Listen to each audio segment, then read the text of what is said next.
ఎవరున్నా 500 రూపాయలకు సిలిండర్ ఇస్తాం. ఆ పైన ఏ గ్యాప్ ఉంటుందో ఆ గ్యాప్ ఫిల్ చేస్తాం. మేము ఏది వచ్చినా మిగిలిన బ్యాలెన్స్ మేము ఇస్తాం.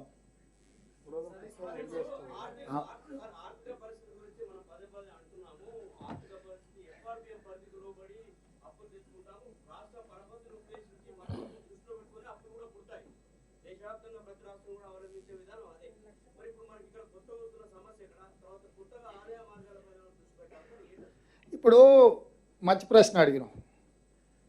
అప్పులు తెచ్చి ఆస్తి సృష్టించినాం అన్నారు. మిషన్ భగీరథ సృష్టించింది అది ఆస్త, కాళేశ్వరం కట్టిండి అది ఆస్త. ఏదైనా అప్పు తెచ్చినప్పుడు పెట్టుబడి పెట్టి ఆ పెట్టుబడి ద్వారా ఆదాయాన్ని వచ్చి మళ్ళీ తిరిగి అప్పు కట్టాలి.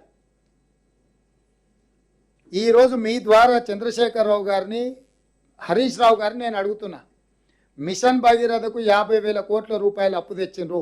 ఒక్క రూపాయి అయినా ఆదాయాన్ని సృష్టించి ఆ ఆదాయంతో నువ్వు అప్పు కట్టినవా?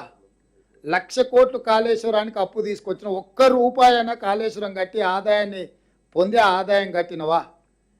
ఇవాళ ఈ ప్రాజెక్టులు కట్టి తద్వారా ఆదాయం వస్తుంది, ఈ ఆదాయం ద్వారా మీ అప్పు కడతా అని చెప్పి వాళ్లకు డీటెయిల్ ప్రాజెక్టు రిపోర్ట్లు బ్యాంకులకు ఇచ్చి ప్రభుత్వానికి వచ్చే నికరమైన ఆదాయాన్ని ఈ అప్పులకు కట్టే పరిస్థితి కల్పించండు. అందుకోసం ఆర్థిక సంక్షోభం వచ్చింది ఈరోజు రాష్ట్రంలో. ఎఫ్ఆర్బిఎం పరిధి అనేది ఇప్పుడు వచ్చింది.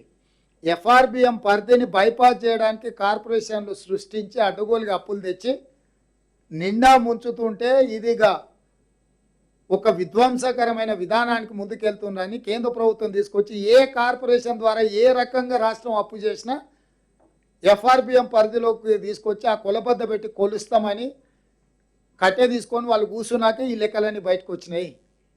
మేము వచ్చి బట్టి విక్రమార్క గారు శ్వేతపత్రం విడుదల చేసే వరకు రాష్ట్ర ఆర్థిక పరిస్థితి మిగులు రాష్ట్రం అని లేకపోతే ధనిక రాష్ట్రం అని మేము మునగాళ్ళం మా మీసాలకు సంపంగా నూనె పెట్టుకుంటున్నామని చెప్పారు. చివరాఖరికి మనం ఉన్నది బయట పెట్టే వరకల్లా పైన పటారం లోపల లోటారం అనేది బయటపడ్డది. అగ్రికల్చర్ ఉత్పత్తి పెరగలేదు స్వామి. అగ్రికల్చర్ ఉత్పత్తిలో చెరుకు పోయింది, పత్తి పోయింది, మిర్చి పోయింది, సోయాబీన్ పోయింది, మొక్కజొన్న పోయింది, కందులు పోయినాయి, అన్నీ పోయి వరి వచ్చింది. వరి వచ్చినాక వరేస్తే ఊరేసుకోవాలని ఆయన చెప్పిండు. నెంబర్ 1. పెద్దలు తుమ్మల నాగేశ్వరరావు గారు ఇంకొక మాట చెప్పారు. ఇది ఈయన గొప్పతనం కాదు. తెలంగాణ వచ్చినప్పుడు 18 లక్షల పంపు సెట్లు ఉండే, తెలంగాణ వచ్చిన తర్వాత ఆ పంపు సెట్లు కాస్త 28-29 లక్షలకు పెరిగింది. 11 లక్షల పంపు సెట్లు పెరిగినాయి కాబట్టి ప్రతి పంపు సెట్ కింద 3 ఎకరాలు 4 ఎకరాలు వరి పండిస్తే 40 లక్షల ఎకరాల వరి పండడం వల్ల పెరిగింది తప్ప ఇందులో ఈ ప్రభుత్వానికి ఏమీ లేదు అని లెక్కలతో సహా వ్యవసాయ శాఖ మంత్రి గారు మొన్ననే అసెంబ్లీలో చెప్పిండు. అంటే వాన కూడా ఈయననే కురిపించిండు. అయింది గ్రౌండ్లకు వాటర్ ఆయన తెచ్చిపోయేలే, కాలం కలిసి వచ్చి వానలు పడి గ్రౌండ్ వాటర్ పెరిగింది. మరి ఈసారి సార్ను ఏమన్నా కూర్చోబెడదాం. మరి ఈసారి 6.5 మీటర్ల నుంచి 8 మీటర్లకు పడిపోయింది గ్రౌండ్ వాటర్. అటు సార్ను పట్టుకొచ్చి కూర్చోబెడతానండి. కాలువ బ్రిడ్జులు కట్టినా అన్నాడు, కాలువలు దోవలే. కాలువలు దోతి పంచాయతీ ఎక్కడిది?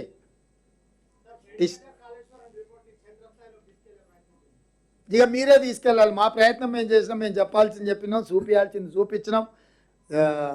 ఏమంటారు మొత్తం డిజిటల్గా మీకు అసెంబ్లీలనే మొత్తం అంతా పవర్ పాయింట్ ప్రజెంటేషన్ ఇచ్చినాం. కాళేశ్వరం మిమ్మల్ని ప్రత్యక్షంగా తీసుకెళ్ళి కుంగిపోయింది చూపించినాం, పగిలిపోయింది చూపించినాం. దయచేసి మీడియా మిత్రులు కూడా దీన్ని క్షేత్రస్థాయిలో ప్రజల దగ్గరికి తీసుకెళ్లాల్సిందిగా మేము కోరుకుంటున్నాం.